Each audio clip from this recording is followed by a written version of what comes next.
Doctor Sasikumar, ഈ ലഹോറിൽ, പാകിസ്ഥാനിലെ ലഹോറിലെ ഒരു മാരിടൈം സെക്യൂരിറ്റി വിദഗ്ധൻ എന്ന് പറഞ്ഞാൽ നാവിക സുരക്ഷാ വിദഗ്ധൻ മുഹമ്മദ് ഷാരെ ഖുറേഷി പറഞ്ഞ കുറച്ച് കാര്യം ഇന്ത്യൻ ഡിഫൻസ് ജേർണലുകളിൽ കാണുന്നുണ്ട്. ഇദ്ദേഹം ചിലപ്പോൾ അവരും കൂടി വില വെക്കാവുന്ന തരത്തിലുള്ള മാരിടൈം വിദഗ്ധനാണെന്ന് തോന്നിയിരിക്കാം അവർക്ക്. അല്ലെങ്കിൽ പാകിസ്ഥാനിലെ ഒരാൾക്ക് ഇവിടെ വോയിസ് കൊടുക്കേണ്ട കാര്യമില്ലല്ലോ.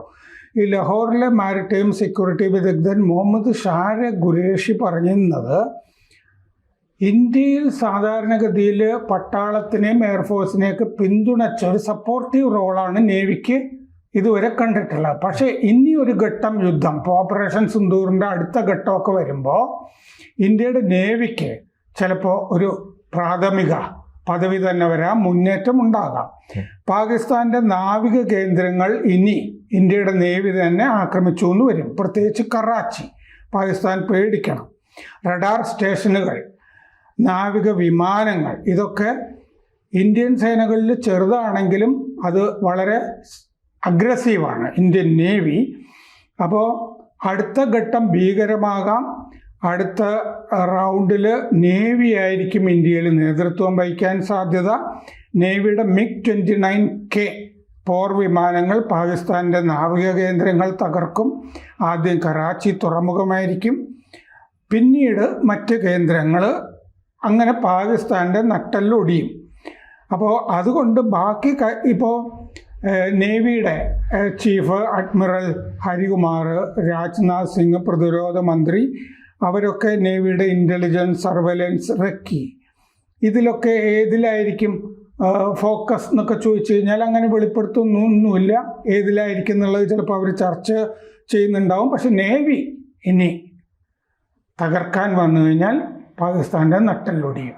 ഇതിനോട് എങ്ങനെയാണ് പ്രതികരിക്കുന്നത്? നമുക്ക് ഇപ്പോൾ പാകിസ്ഥാനുമായിട്ടുള്ള ബോർഡറിൽ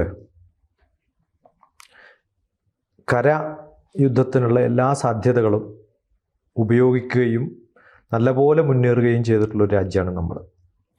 അതുപോലെ തന്നെ നമുക്കുള്ള പല എയർപോർട്ടുകളും, സ്ട്രാറ്റജിക് ആയിട്ടുള്ള മിലിറ്ററി എയർപോർട്ടുകളൊക്കെ പാകിസ്ഥാൻ ഭാഗത്ത് നല്ലപോലെ വിന്യസിച്ചിട്ടുണ്ട്.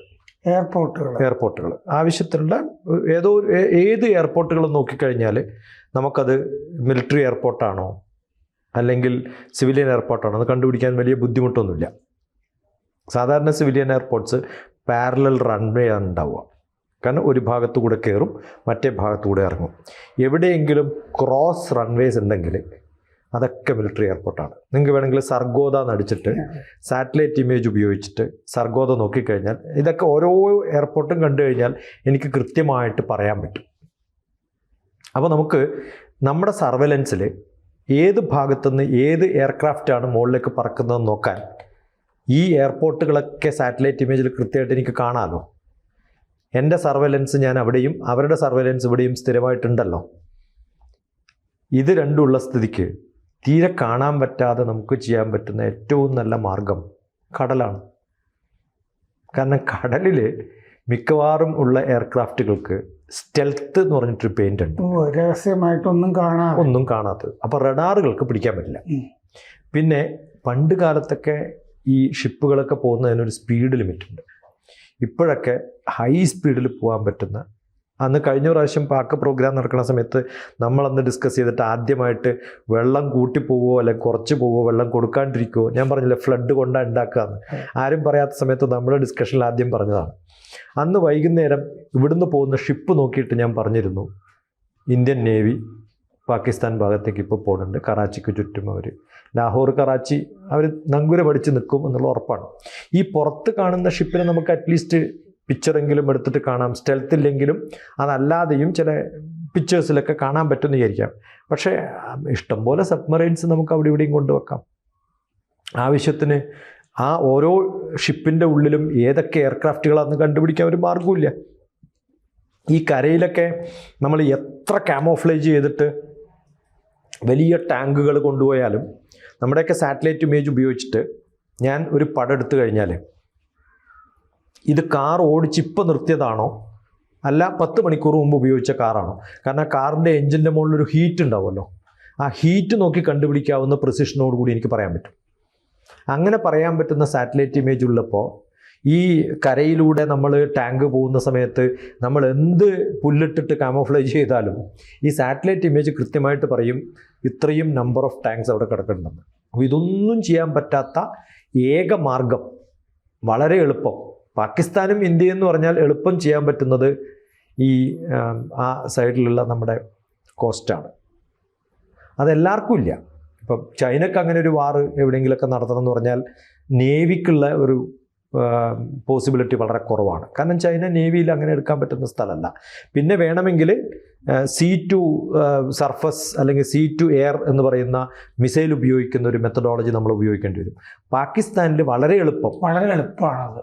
അതുകൊണ്ട് നമ്മുടെ എല്ലാ യുദ്ധങ്ങളിലും, പിന്നെ പണ്ടുണ്ടായിരുന്ന പോലെയല്ല, നേവി വളരെ സ്ട്രോങ് ആണ് ഇന്ത്യയുടെ. നമ്മൾ എയർക്രാഫ്റ്റ് ഒന്നും ഉണ്ടാക്കാൻ പഠിച്ചിട്ടില്ലെങ്കിലും കൊച്ചിൻ ഷിപ്പ്യാർഡിലടക്കം ഷിപ്പ് ഉണ്ടാക്കാൻ പഠിച്ചിട്ടുണ്ട്.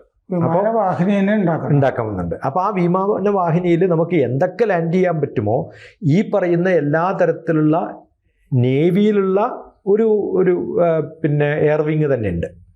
ഇപ്പം നമ്മൾ പലപ്പോഴും പറഞ്ഞു ഈ നേവി ആർമിയെയും അവരെയൊക്കെ സപ്പോർട്ട് ചെയ്യുന്നത്, നേവിയിലുള്ള എയർവിങ് ഉണ്ട്.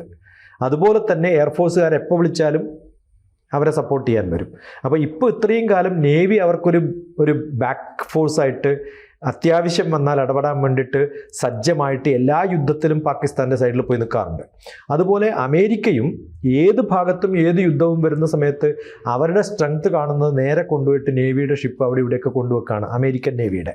അത് കൊണ്ടുവരുമ്പോഴേ എല്ലാവർക്കും അറിയാം ഇതെന്തോ ഇടപെടൽ നടത്താൻ പോകുന്നുണ്ട്. ചെങ്കടലിൽ 2 വിമാനവാഹിനി ഉണ്ട്.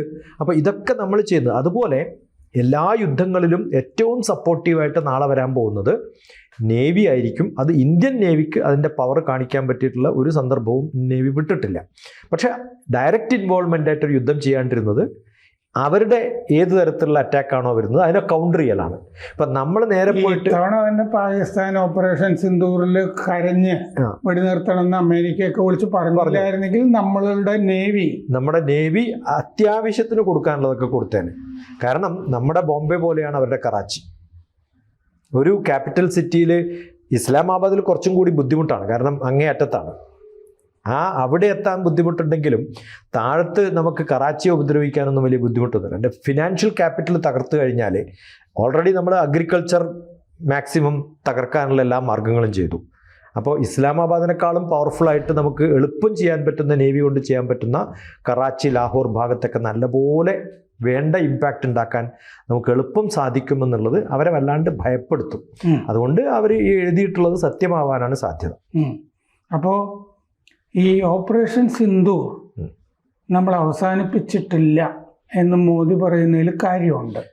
നമ്മൾ കൃത്യമായിട്ട് മോദിയുടെ നീക്കങ്ങൾ നോക്കിയാലേ നമുക്ക് എല്ലാ രാജ്യങ്ങളുടെയും സപ്പോർട്ടും കൗണ്ടർ സൈനും മേടിച്ച് അവരുടെ അടുത്ത് നിന്നൊക്കെയുള്ള ഒരു സാങ്ഷൻ മേടിച്ച് നമ്മുടെ എല്ലാ MP-മാരും വന്നിട്ട് കൊടുത്ത റിപ്പോർട്ടും കയ്യിലിരിക്കുമ്പോൾ ഇവരൊക്കെ ആർക്ക് എതിർത്ത് പറയാൻ പറ്റുമോ? പാകിസ്ഥാൻ അങ്ങനെ ഒരു മൂവ്മെന്റ് ഉണ്ടാക്കാൻ ഒരു മാർഗവും ഇല്ലല്ലോ, ഒരു വഴിയുമില്ല. അവർക്ക് ഏതെങ്കിലും രാജ്യത്തിൽ ഇത്തരം ഒരു മൂവ്മെന്റ് നടത്താൻ പറ്റുമോ? അല്ലെങ്കിൽ അതിന് പറ്റിയ ആൾക്കാരെ പാകിസ്ഥാനിൽ ഒരു 5 പേരെ കണ്ടുപിടിക്കാൻ പറ്റുമോ?